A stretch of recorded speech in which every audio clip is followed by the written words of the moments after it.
You know that feeling when you're just tired? Not the kind of tired that a good night's sleep can fix, but that other kind, the one that literally seeps deep down into your bones. It's the weariness of carrying the weight of absolutely everything on your shoulders, of constantly questioning whether you've done enough, of waking up at 3 in the morning obsessing over problems you simply cannot solve. You've spent so long trying to hold your world together with both hands that you've kind of forgotten what it feels like to just let go. Well, there's actually a verse written exactly for days like these. Psalm 46 verse 10 says, "Be still and know that I am God. I will be exalted among the nations. I will be exalted in the earth." Section 1. The reality behind the verse. To truly grasp what this means for us today, we have to look at the history behind these words.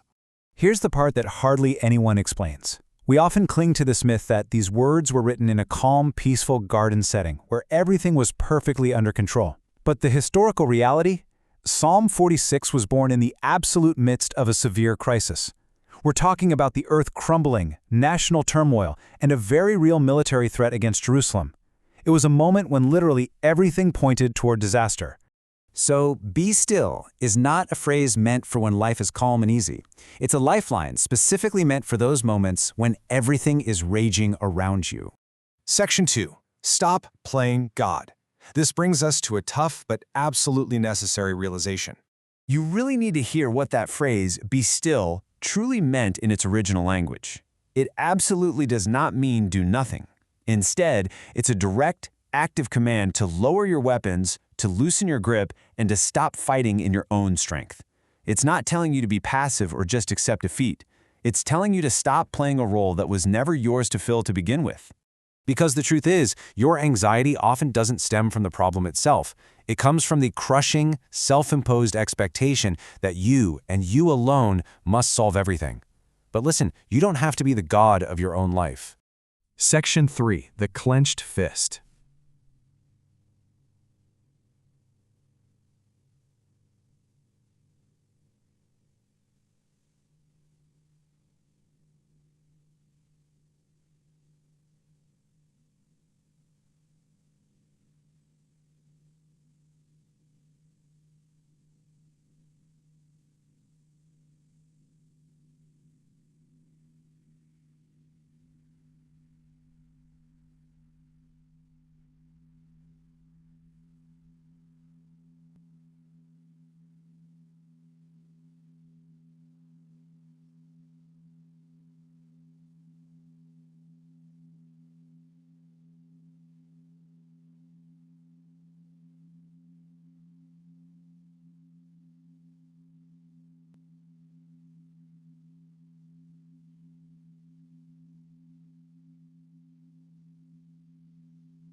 Everything actually looks like. Think of it like this. Trying to control everything is a lot like trying to hold water by tightly clenching your fist. The tighter you squeeze, the more the water just slips through your fingers, right? And the more your hand physically aches. But water isn't held by squeezing. It's received by opening your hands. Letting go isn't losing. Letting go means, at last, being able to receive. Now, let's be real. This doesn't mean your problem is going to magically vanish today, and it doesn't mean God will resolve it exactly the way you want. The chaos around you might be very real, but here is the truth. The hands holding your life do not tremble.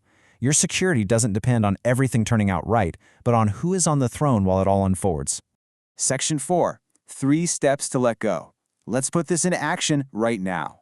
Before moving forward with your day, try this simple 3-part step. First, name the burden. Just say out loud the specific situation that is stealing your peace, the one you can't resolve. Second, set an honest boundary before God. Say, "Lord, this is beyond me. I cannot carry it all." And third, remember your place. Take a deep breath and repeat this slowly. "I am not God. You are. Today, I can rest in your hands." Section 5. A prayer of trust. Let's share a brief moment of surrender together. Pray these words with me, right where you are. Lord, I am so tired of carrying what you never asked me to carry. Today, I decide to let go of control. I choose to be still, not to give up, but to trust. I acknowledge that you are God and I am not, and I rest in that. Amen. If this message brought you a bit of relief today, save it. Keep it close for when you feel that heavy weight creeping back in. And if you know someone who might be struggling in silence, send this their way, because sometimes a verse arrives right on time. One verse, one step, every day.